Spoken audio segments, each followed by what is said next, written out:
Thursday, we'll finish up chapter 2 and we'll do lab 3. Pavel made a very nice worksheet about the scientific method. I put that up on Canvas. It's not for credit, but definitely would be a great tool to help you learn what you need to learn. There's 2 documents. There's one, the blank. I would suggest study the scientific method for a while and then try and do the worksheet on your own without maybe like use that as like a quizzing material. You know, I like quizzing. And then there's an answer sheet that he's provided also. So try not to look at the answer sheet until after you've studied the scientific method, try to do the worksheet, and then compare your answers, okay? There's 2 formats. There's a Word document format, and then there's also PDF format. So I like to put them in 2 just in case you don't have Word or something. So we left off, we were about to talk about how organisms rely on each other. We're gonna look at it somewhat generically in terms of some organisms make their own food for themselves, but then they also make food available to other organisms as well. And when we are taking a look at those, they are called the producers. I like that name. They produce their own food. We also call them, I introduced this term last time, autotroph. Auto means self, troph means feeder. It doesn't mean they can like feed themselves like you and I. It means that they can feed themselves inside of their cells. And most of the organisms on Earth that are producers or autotrophs do this through the process of photosynthesis.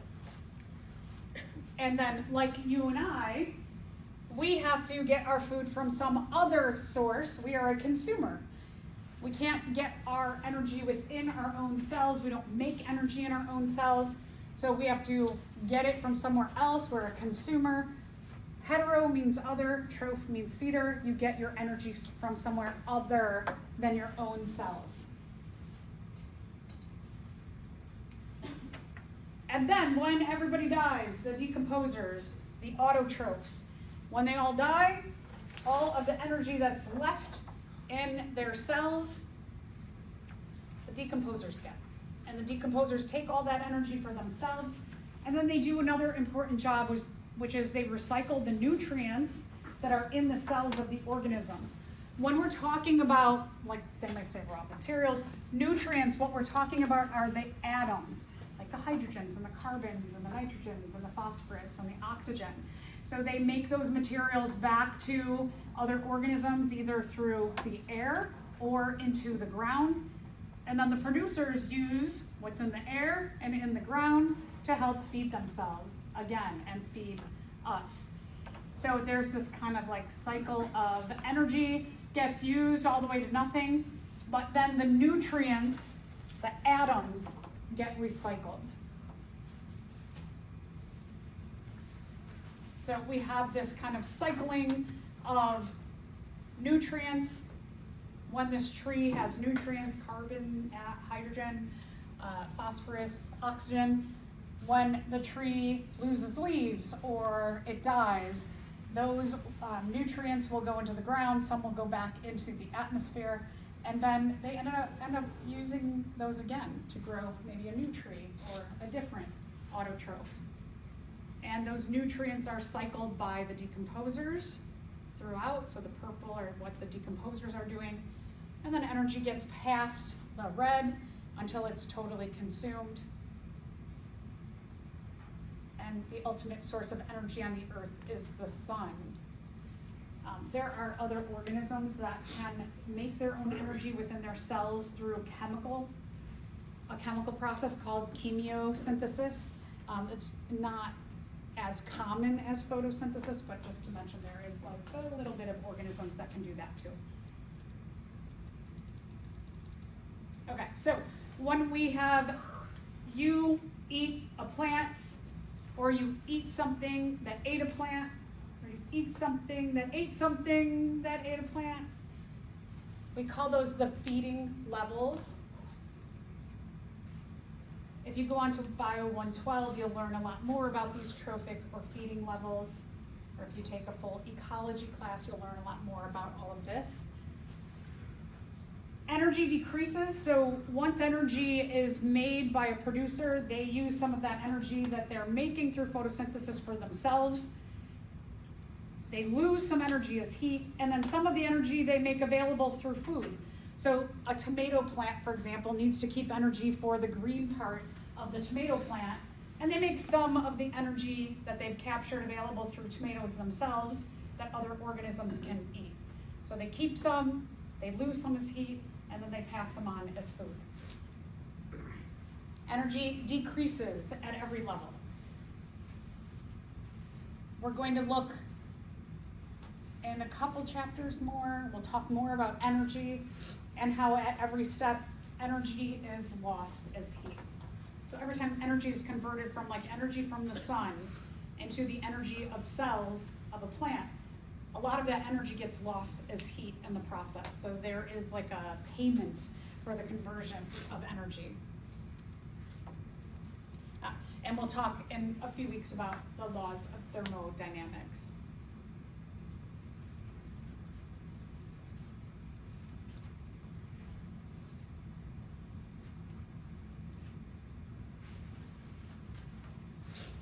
So a couple of review questions now. Photosynthetic bacteria are examples of autotrophs, heterotrophs, eukaryotes, or fungi.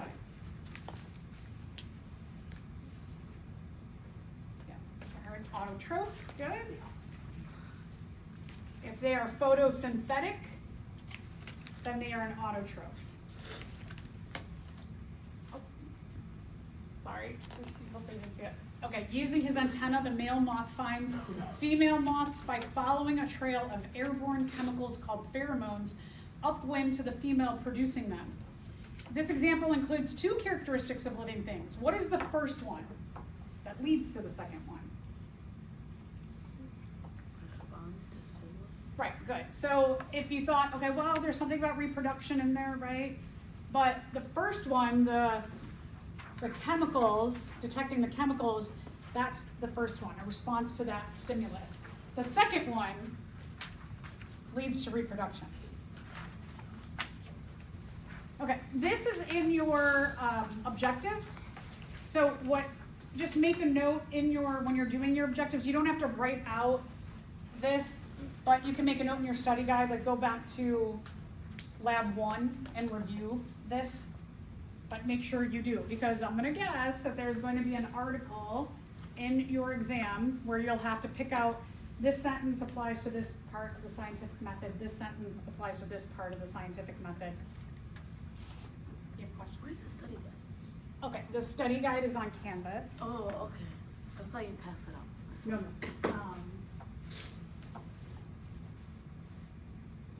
If you go to our Canvas,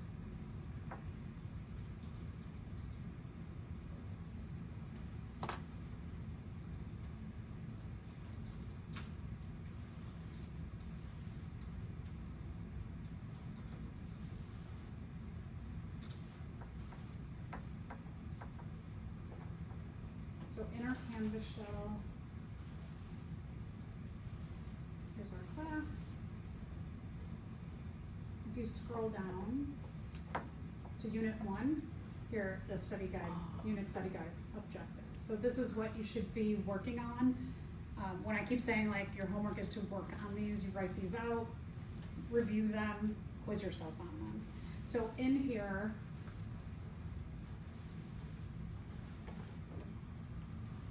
I know I missed number 2, so sorry about that. Just number them 1 to 3. I realized that after I put them up.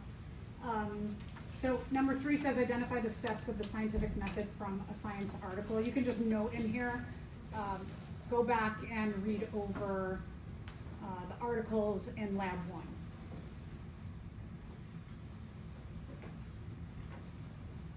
Anybody else any questions about objectives? While I have them up?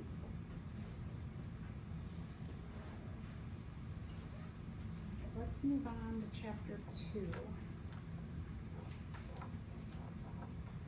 So we're going to get into atoms and molecules and how does this all apply to living things. I believe we start again with a review question. So hopefully this is easy now. Photosynthetic bacteria are examples of? Autotrophs. Woo! All right. Autotrophs, you got it. All right, of these, what do you think is the smallest level of organization? I went through this quickly last week. There was a slide that had from the littlest things to the biggest things. Which one do you think is the smallest? Cell. Atom. Yeah, good. The atom. Excellent. So atoms of this list are the smallest ones. All right, so what are atoms? Atoms are the basic structural units of matter.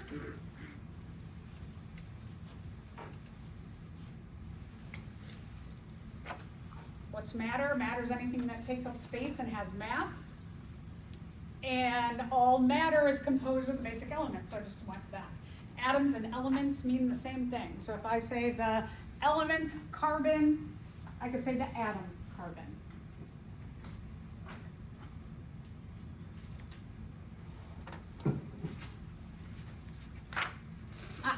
Okay, so hopefully you'll get this right. What is another name for element? Good, yeah, atom. So atom and element are interchangeable terms.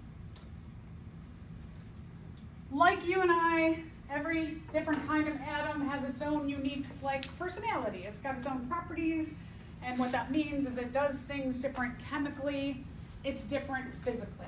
And we're going to take a look at those physical properties and how they differ between the different atoms or elements, the main ones we find in living things, and then we'll see how that makes them behave differently. And when we're talking about the different behaviors of atoms or elements, what we're really looking at is how they bond. So, of the Earth, the most common elements or atoms are carbon, hydrogen, nitrogen, and oxygen. So the Earth in general, they're the most common, and in living things, they're the most common. So we're going to focus a lot on especially these four. All right, a little bit about atomic structure. Atomic structure is based on 3 different subatomic particles. Sub meaning like less than, smaller than. So they're smaller than the atomic structure. They make up the atomic structure. So we're going to learn a bit about their, probably review. I'm sure you've heard all of this before. They are protons, neutrons, and electrons.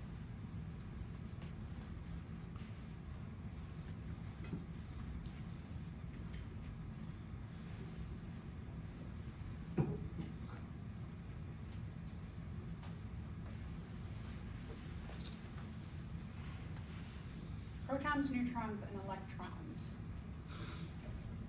All right, so let's talk about where we find them. We find the protons and neutrons in the nucleus of the atom.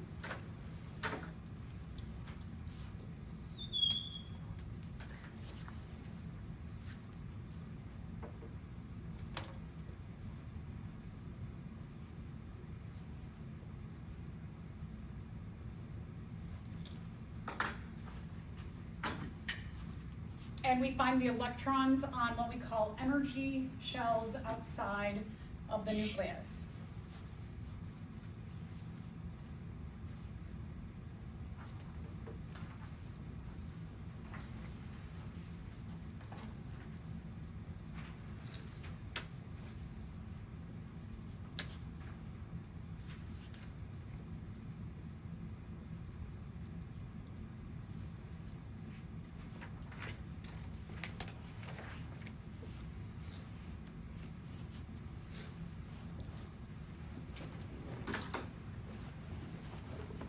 I'm going to get into a lot more detail with this too soon and explain why I did what I did.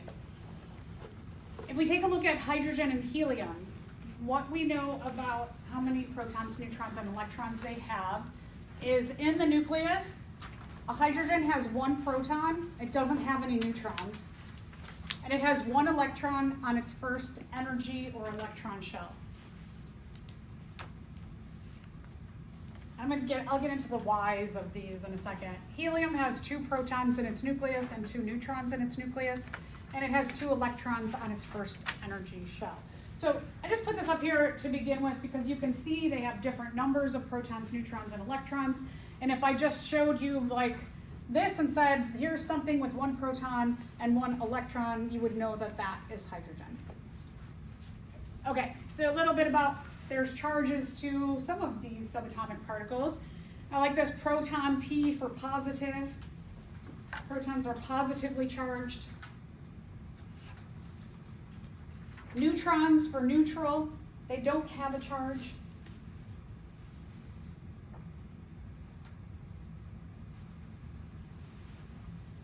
And electrons are negatively charged.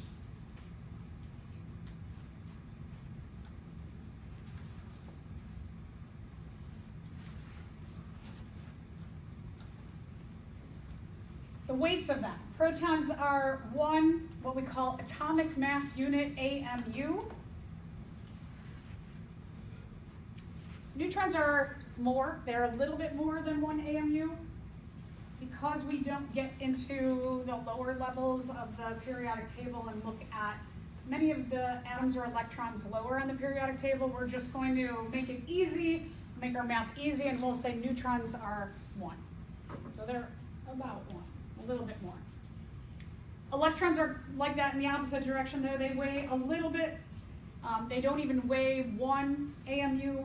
So we're just going to round that down to 0 for our own purposes. You get into chemistry or biochemistry, and these neutrons and electrons, the weights of them will become significant. But for what we're doing, carbons and hydrogens, nitrogen, oxygen, those, they don't make a big difference. All right. Atoms and elements don't always have the same amount of protons, neutrons, and electrons. So like what we saw with hydrogen, it had 1 proton and 1 electron and no neutrons. But helium had 2, 2, and 2. So it just, they don't always have equal amounts.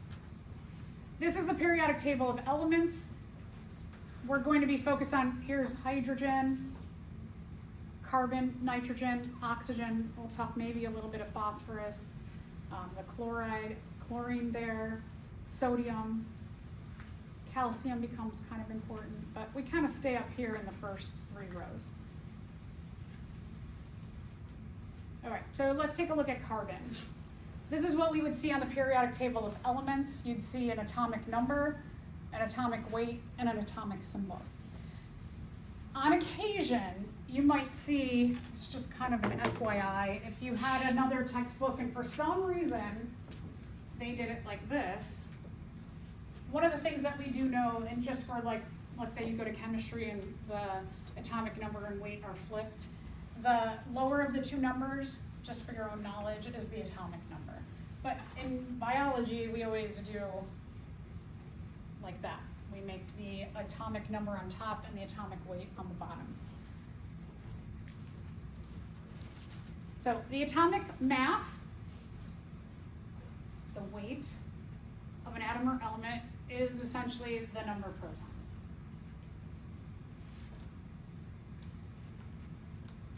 Or sorry, no. The atomic number, oh my God, I just like lost. I was like, what am I saying? I caught myself. The atomic number is the number of protons. Number of protons equals the number of electrons. When we're looking at like carbon, for example,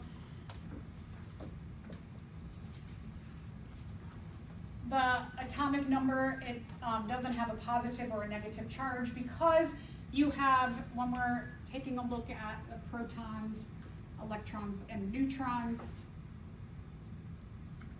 remember these are positively charged and those are negatively charged.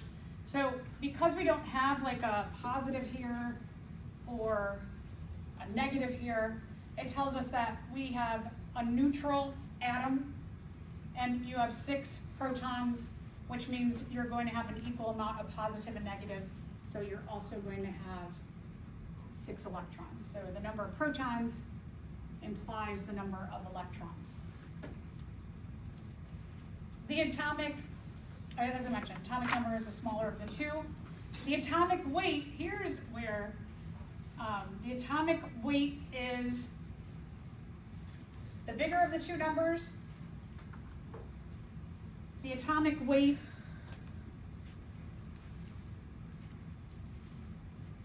is the addition of the protons, neutrons, and electrons.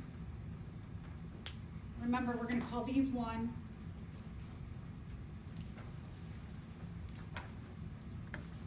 Protons 1. We're going to say the neutrons are about 1. We're just going to round them, and electrons are around 0. Again, for our purposes, we're just going to make it nice and easy to do our math. The atomic symbol is the letter or letters. Carbon has 1 letter, like helium, for example. It has 2 letters. Sodium has 2 letters.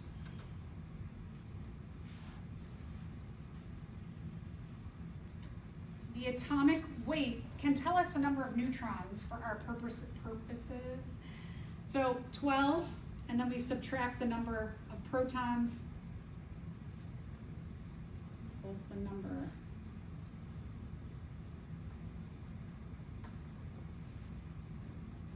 If we take 12 and we subtract the number of protons, we said the number of protons is 6. So 12 minus 6 equals 6 neutrons.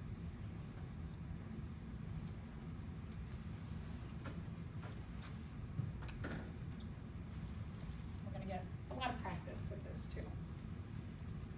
So how many electrons does carbon have? 6. Good. Carbon has 6. Oh my gosh, 6. Electrons, don't, 6, it's 6. 6. I lose my mind sometimes. If I ever make a mistake and you notice, please correct me. Okay, so the number of protons is the atomic number. The number of electrons is going to equal the number of protons, so the positive and negative balance each other out.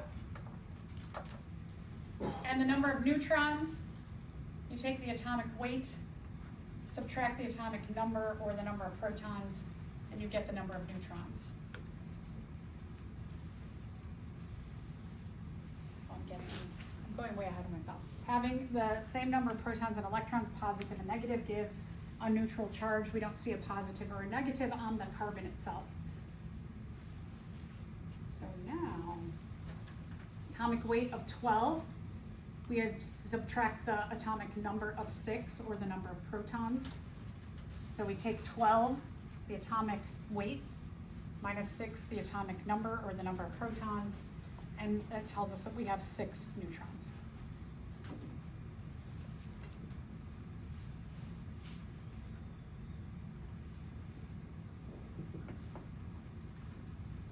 All right, let's think about what makes sense to us. We haven't introduced energy by definition, but I think maybe I did before. Yeah. Any molecule, so the definition of any molecule that can be broken down, the ability to do work, the ability to bond, a chemical reaction that can fuel another chemical reaction, Snickers, Coke, and pizza. Which one's the best answer? Yeah, good. The ability to do work.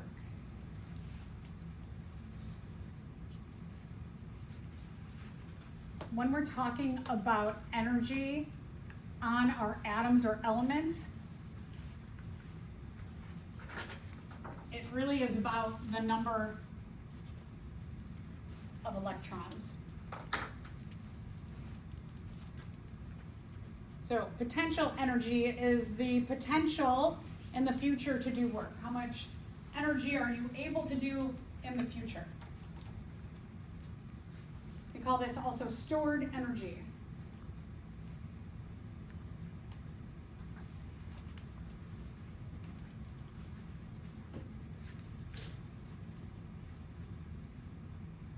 When we're taking a look at our electrons, the electrons with the least amount of potential energy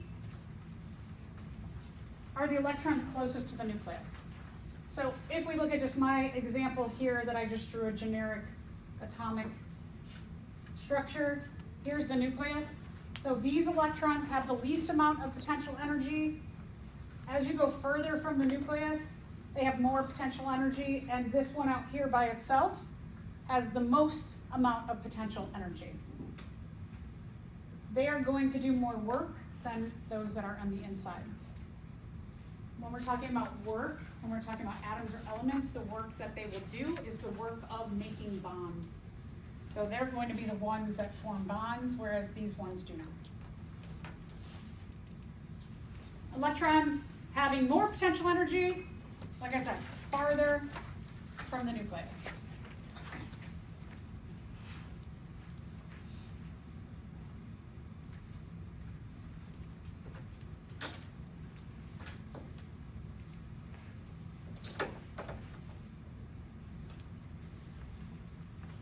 All right, so we're going to draw some atomic models.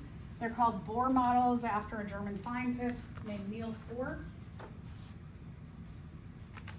All right, so like I have up here on my generic example, protons and neutrons go in the nucleus here.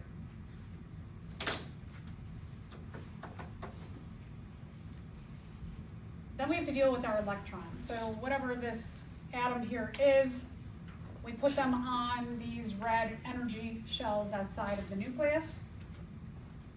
There's just a little bit of rules about the energy or electron shells. We start out by filling in the K shell. K is closest to the nucleus. I put 1, 2 electrons on the K shell because it can hold 1 or 2. It can hold up to 2.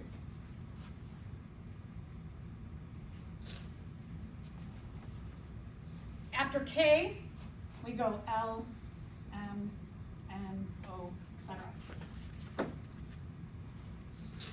So after you fill up your K shell, then you're going to start placing electrons on the L shell. As I mentioned, K can only hold up to 2. So once you have 2 on K, then you put electrons, you go to your L shell. When you fill up L, then you go to M. When you fill up M, you go to N. How much can you put on L? I'm sorry? How much can you put on L?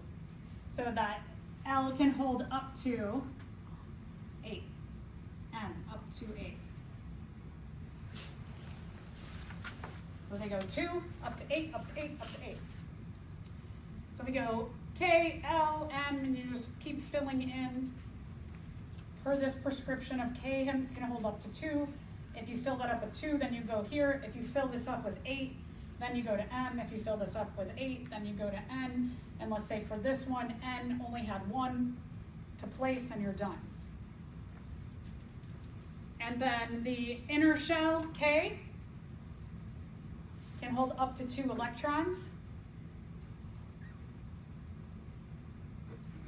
And you notice a pattern, L, M, N, O, etc., can hold up to 8 electrons.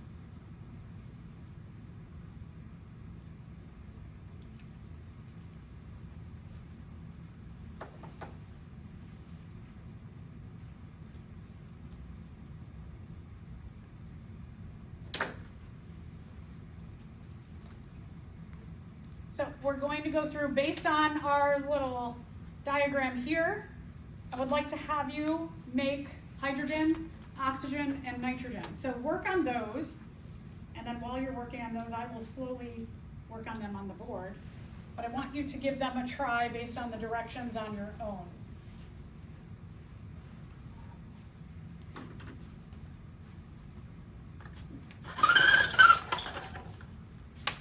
I like to write PEN for protons, electrons, neutrons, so that I can right away, I can pick out that my atomic number of 1 tells me I have 1 proton, which then implies 1 electron, because I don't have a positive or a negative on my hydrogen. So I'm going to have an equal amount of positive and negative protons, positive protons and negative electrons. This one's weird, right? Because the atomic number and the atomic weight are the same.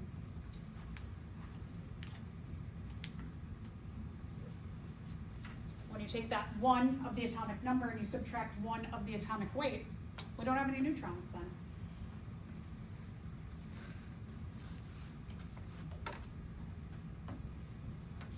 I draw my nucleus. I put 1 proton. If you want to write 0 N, that's fine. A lot of diagrams just don't even acknowledge if there's no neutrons. We have only one electron to place, so we put our first energy shell, K.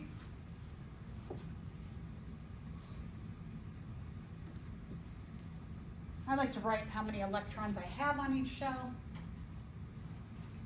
So one proton in the nucleus, one electron on the K shell. And that's the atomic structure of hydrogen. All right, so you all, now that I walked through that one, give oxygen and nitrogen a shot.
I'm going to start walking through oxygen, how and why I did what I did. So oxygen has an atomic number of 8. That tells me the number of protons. The number of protons is going to imply the number of electrons. And the atomic mass of 16, I take that, subtract my 8 atomic number, 16 minus 8, tells me I have 6 neutrons. I'm going to take my 6 protons and 6 neutrons. Oh my gosh, what is wrong with my brain today? 8. 16 minus 8 is 8.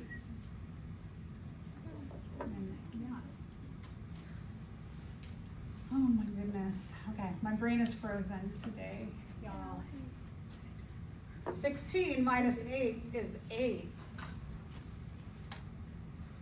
So I have 8 neutrons. Oh my goodness. Okay. 8 protons and 8 neutrons go in the nucleus.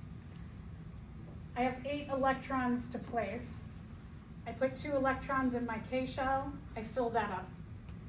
I still have 6 electrons left to place, so I put 1, 2, 3, 4, 5, 6 electrons in my L shell. I know sometimes people like to group them in like 2s together. If you like to do that, that's fine. You can do that too. All right, let's see if I got this one right. Atomic number of nitrogen is 7. I have 7 protons, which implies that I have 7 electrons. I take my atomic number of 14, I subtract 7. 14 minus 7 is 7. I have 7 neutrons. I take my 7 protons and 7 neutrons, and I put them in the nucleus. I have 7 electrons to place, so I start with my K shell. I fill up K with 2 electrons. I have 5 electrons left to place. I put them on the L shell. 1, 2, 3, 4, 5 electrons. Okay. Everything else look okay? All right, so those are those 3. So hopefully you're getting the hang of it. Let's do carbon. I'll do carbon. Let me erase this, and I'll do carbon over here.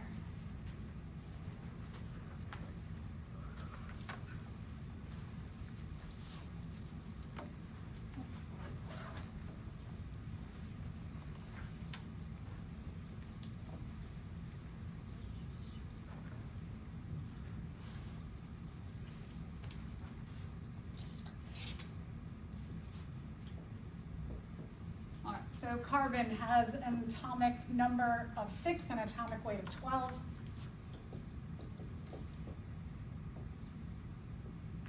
My atomic number tells me the number of protons and implies the number of electrons. In order to get my neutrons, I take my atomic weight of 12, subtract my atomic number of 6.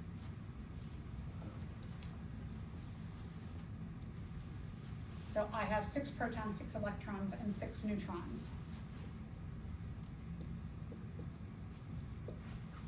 I put my 6 protons and 6 neutrons in the nucleus. I have 6 electrons to place, so I'll start by filling up the K shell. Fill that up with 2. I have 4 electrons left.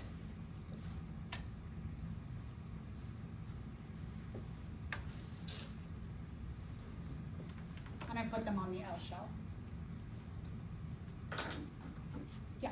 Does it matter where we, like, how we place the electrons? For this class, no. Yeah, other class, like you might get into higher chemistry, but I try and make it simple because we're going to look at the placement of electrons for a different kind of, well, same reason, but just a little bit differently, more biochemically than chemically itself.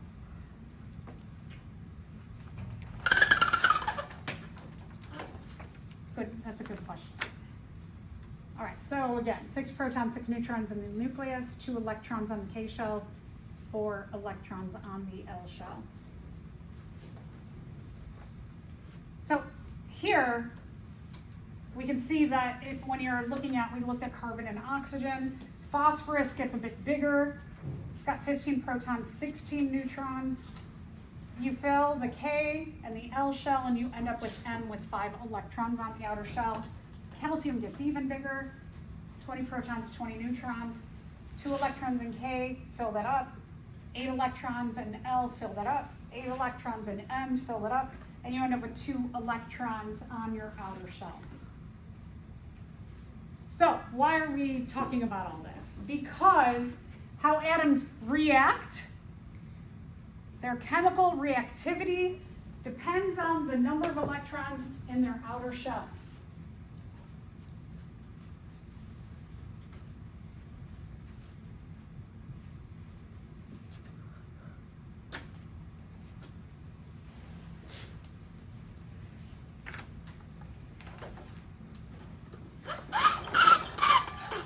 So when we go back and look at these, what we are looking at is how many electrons they have in their outer shell, and then we also think about how many do they need to have a full outer shell. So when we take a look at the L shell here, it can hold up to 8 electrons. So carbon needs 4 more electrons to have a full outer shell.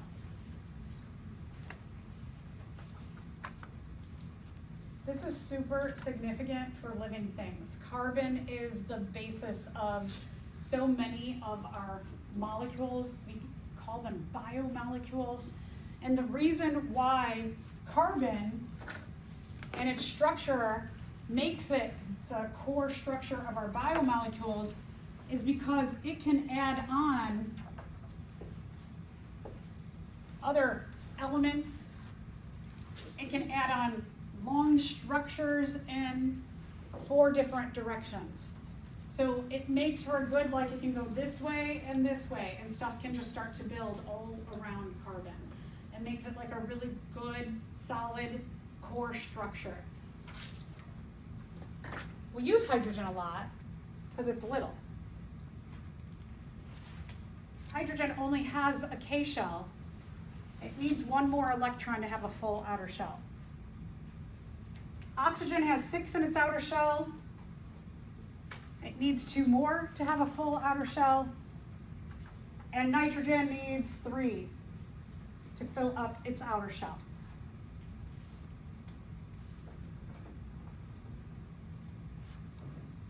So we're going to focus a lot on these outer shells, how many electrons they need, and what those atoms or elements can then do with other atoms or elements.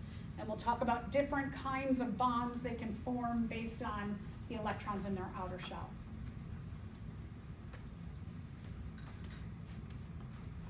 Now, if you have a full outer shell, like helium had 2 electrons in its outer shell. It needed 2 to be full. So helium, for example, is ready to just like chill out.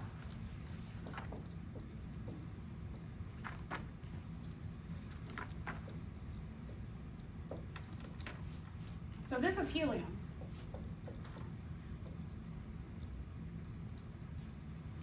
Helium has 2 protons, 2 neutrons, and 2 electrons. Its outer shell, K, is full. So this is what we would call a stable atom. When your outer shell is full, you have stability. And helium's just like normal, natural form. It has stability. It's full. It doesn't have to react with anybody. Here's the thing about all of these, is all of these, you can see the circles where they need electrons to fill their outer shell. That means that they are unstable atoms. I mean, everybody wants stability, right? Stability is a really good thing. At the core of our beings, our atoms, they're looking for stability. That's why they interact or react with other atoms or elements, because they are looking to fill up 4, 1, 2, 3. They want electrons to fill their outer shells. And they can do this in a variety of different chemical bonding ways. So we're going to take a look at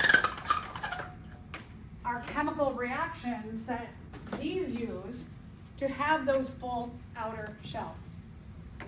So as I mentioned, helium has a maximum, they don't even call it stable, they call it maximum stability, because it's just naturally full in its outer shell. That last column, all the way to the far right on the periodic table of elements, they're all inert. Those are the noble gases. Inert means that you have a full outer shell and you have a maximum stability, so you are chemically unreactive. They don't want to do anything, right? If helium has a full outer shell, why is it going to like mess around with like giving away electrons or sharing electrons? Like, I'm good. I don't have to do anything.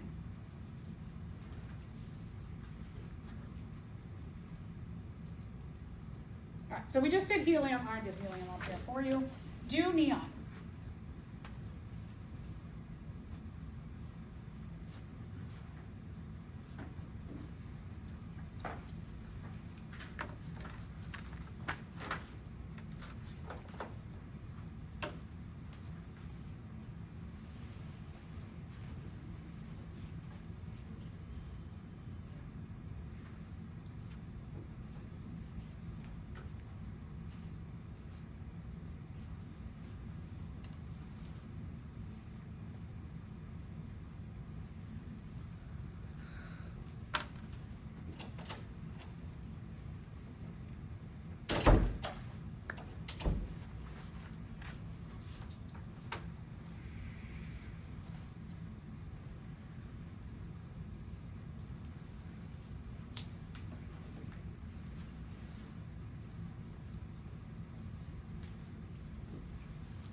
Hopefully you found neon also has a full outer shell. Its outer shell is aldo.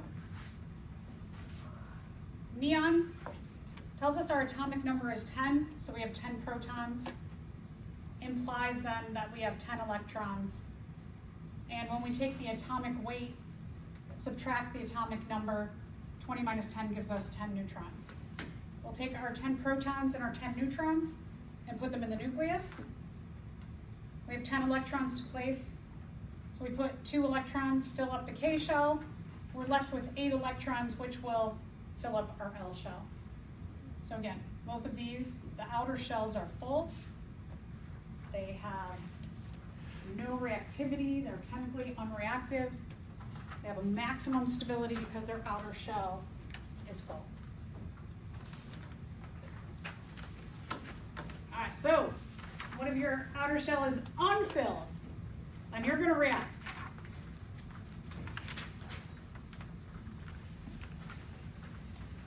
What carbon, hydrogen, nitrogen, oxygen, what they want to do is they want to find other atoms or elements to work with, call that reacting, so that they can fill their outer shells. We'll look at 3 ways they can do that. And we call them the 3 kind of like basic bonds that we really focus on for biochemistry or for biology. So basically, if you don't have an outer shell, you're an atom and you don't have an outer shell, you are looking for stability. You are looking to fill your outer shell. So atoms are going to do one of 3 things. They might give up some electrons, they might accept some electrons, or they might share electrons.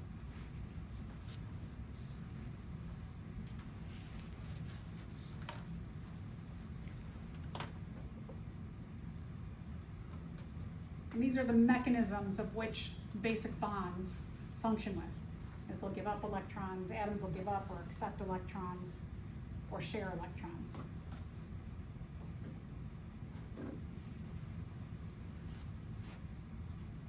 All right, so they do this through chemical bonds.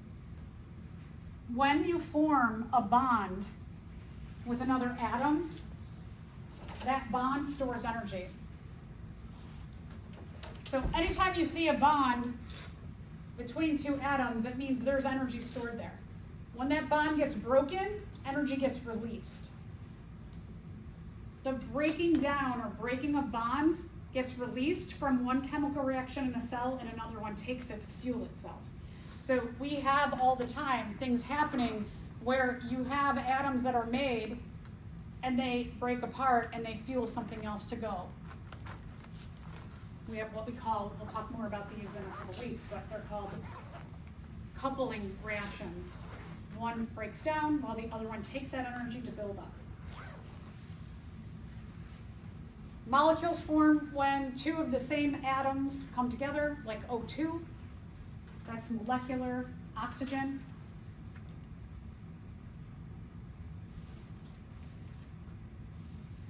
If you have more than one kind of atom come together to form a bond, we call that a compound. Like H2O is the compound water. It's two hydrogens and an oxygen.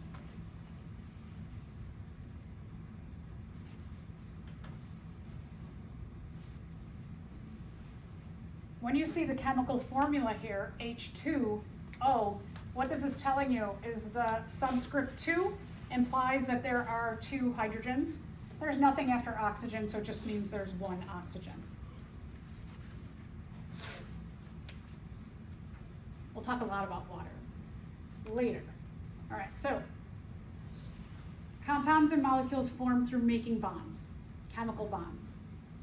And we're going to explore all three of these. We'll start with a bit about ionic bonds or ions that form ionic bonds.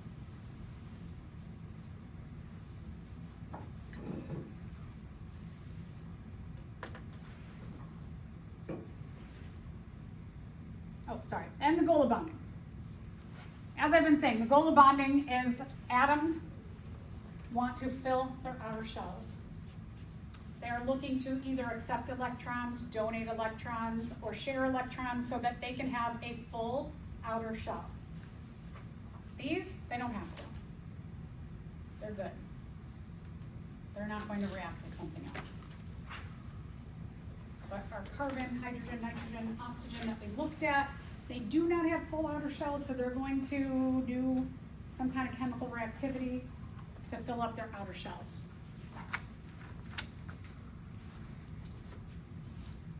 So why is a helium atom with the atomic number of 2 right here, why is it more stable than a hydrogen atom, atomic number of 1? 2 electrons completely fill helium's outermost shell. Does that sound good? I think that sounds good. 8 electrons completely fill helium's outermost shell? No, that would be neon, not helium. The outermost electron shell is half empty? No, it's 2, it's full, right? Helium atoms react readily with oxygen. They don't need to react with anybody, they're good, right? Hydrogen atoms react to form helium? Well, that's just silly. All right, so the good answer was 1. 2 electrons, as we see here, 2 electrons fill the outermost shell of helium. It has the maximum stability, it's inert, it's chemically unreactive.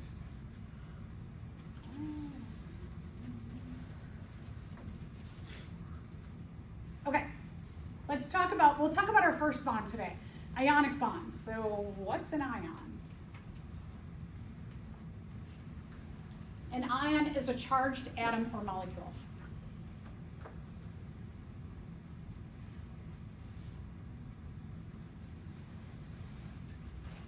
So remember, we've been saying that the number of protons is going to tell us the number of electrons because the protons are positively charged and the electrons are negatively charged, and we have an equal amount of them when you don't have any charge on your atom or element. But now what's going to happen is we're going to see either we have one more of this, or one less of this, or one more of that than that. And so we're going to have some imbalance between our electrons and our protons. And that's what we call an ion. So if it has an extra electron, you've got one more negative charge than positive charge on the proton, one more negative electron than positive proton. So the chloride ion, Cl minus is chloride ion. It's called Cl minus because it has one extra electron. If you lose an electron, you give one away. Like for hydrogen, it's easy because hydrogen, it only has one electron and its outer shell is K. So if you only have one electron, it's kind of just as easy to give away as to take, so it often will give away its electron. When it gives away one of those negative electrons, it's left with one proton. So when hydrogen gives away an electron, it becomes H+. It's just a proton floating out there in the world. Does anybody know what happens when you put HCl together? What do you get? Something we naturally make in our stomach, hydrochloric acid, HCl. So oftentimes what you'll see is that hydrogen will give away an electron to something like chloride, and you'll have an HCl, H plus Cl minus. They stay kind of close together for hydrochloric acid. All right, so ionic bonds are made by somebody loses an electron, somebody gains an electron.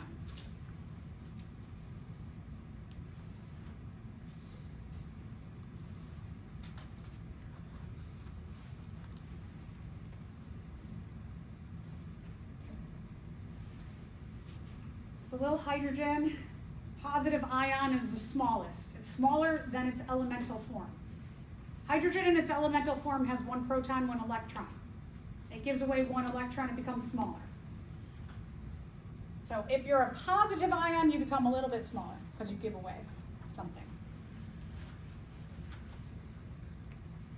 Ionic bonding happens when one atom donates or gives away an electron, and the other one's like, cool, thank you, I will accept that.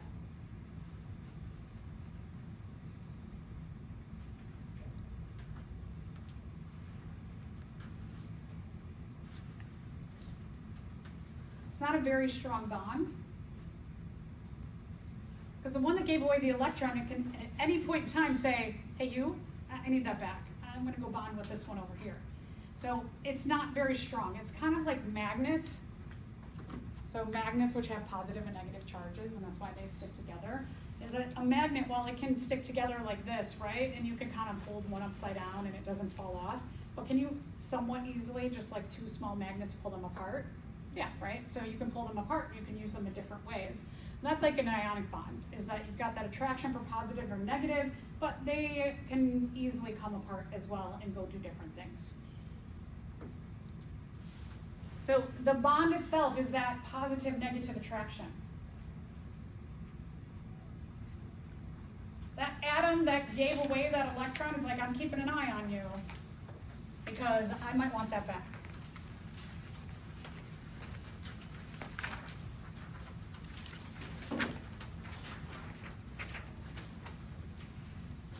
All right, so let's do salt.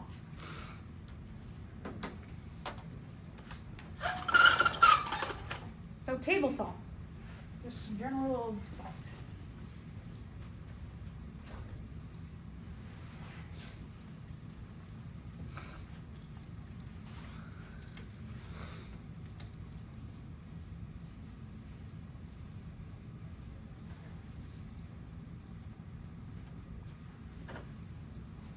So let's start with drawing the Bohr model for sodium. We've got 11 as the atomic number and 22 as the atomic weight.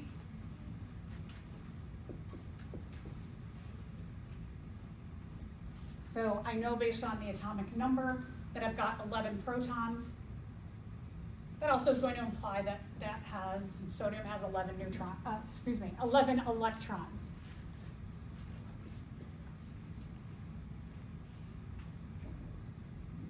So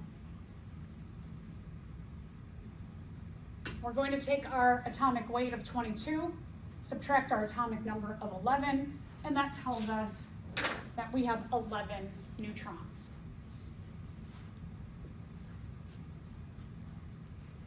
So So I'm going to begin drawing my Bohr model. I'm going to put my 11 protons and 11 neutrons in the nucleus.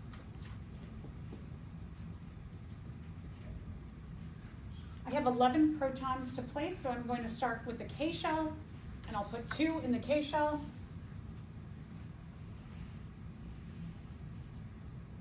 I fill that up. I can add 10 more, right? I can fill up my L shell.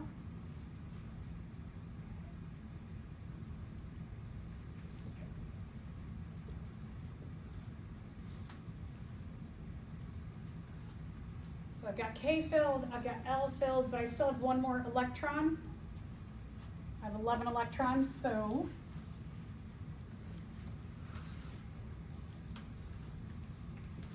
in my M shell, I'm going to put that one electron.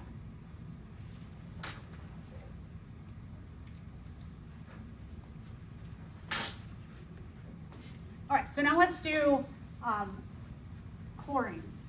Chlorine's got 17 as its atomic number and 35 as its atomic weight.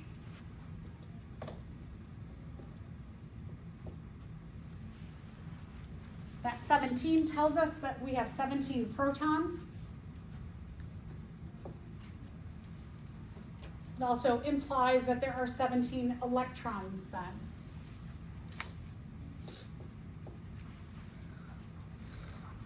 I'm going to take the atomic weight, subtract the atomic number, 35 minus 17. And that gives us 18 neutrons. So I'm going to draw my 17 protons and 18 neutrons and put them in the nucleus. Whew, I got 17 electrons to. Okay, so 2 electrons in our K shell, fill that up. I'll go to the M shell. I'll fill that up with 8 electrons.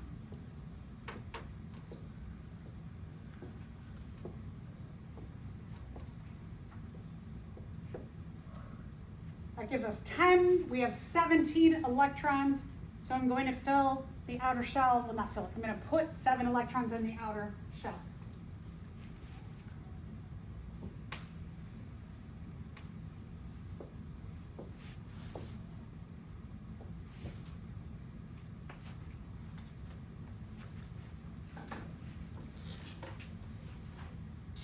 All right, now let's take a look at each of these. How many electrons does sodium need to have a full outer shell? Yeah, it needs 7, right? So it needs 1, 2, 3, 4, 5, 6, 7. How many does chlorine need to have a full outer shell? Oh, sorry, I never put this down. 1 electron. Who's going to be easier to give away electrons? Is it easier for sodium to give 1 away or go and find 7? Yeah, it's easier to give 1 away, right? Rather than, or them giving 7 away. So, what happens is, because it's a lot easier to give away 1, what sodium does is it gives away 1 electron, the chlorine. Now what we've done here is we've changed the number of electrons they each have. So now, we're going to get rid of the outer shell.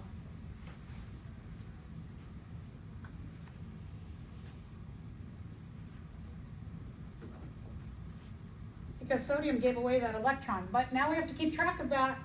It gave away 1 electron, right? So now, it only has 10 electrons there. Does it have 1 more positive or negative charge? It's got 11 positive protons and only 10 negative electrons. So what's going to happen now is in giving away that electron, it gives it 1 extra proton to its 10 electrons. So it's going to get a positive charge.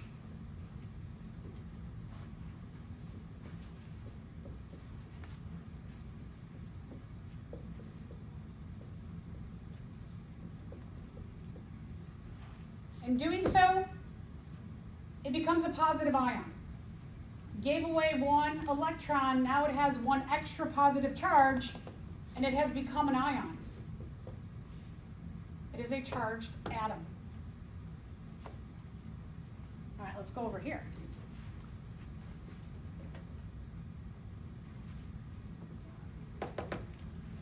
Chlorine got one extra electron now. So let's go up here. We're going to add one extra electron, which gives it one extra negative charge.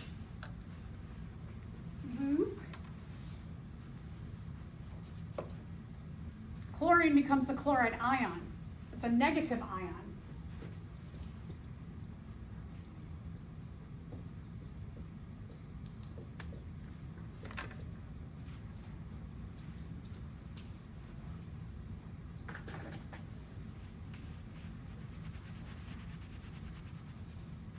This right here, the positive ion charge, the negative ion charge, this right here, that attraction of the positive for the negative is the ionic bond.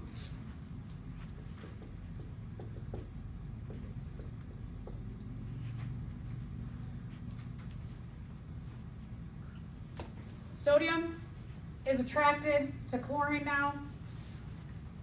Positive and negative are attracted together. Sodium wants to keep an ion, our chloride ion here, because it's like, well, you got one of my electrons, so I'm going to stay close with you. And they form an ionic bond. Anybody have questions?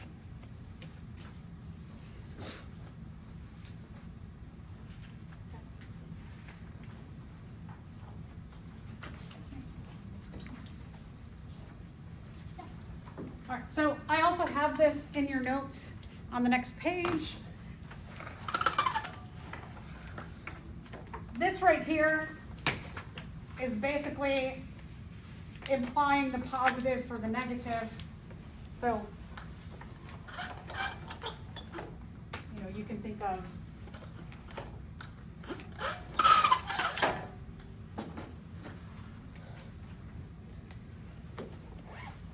this like wow, wow, wow, wow, whatever this lines are, is implying the positive for the negative right there, the ionic bond. All right, so that's a good stopping point. We stopped right on time. Today we are going to work on lab 2. Why don't you all take a 15-minute break, and then right at 12:30 I'll do a lab overview, because I really need everybody in the room to talk about some of the equations you'll have to do in lab and where everything is. So be in there at 12:30.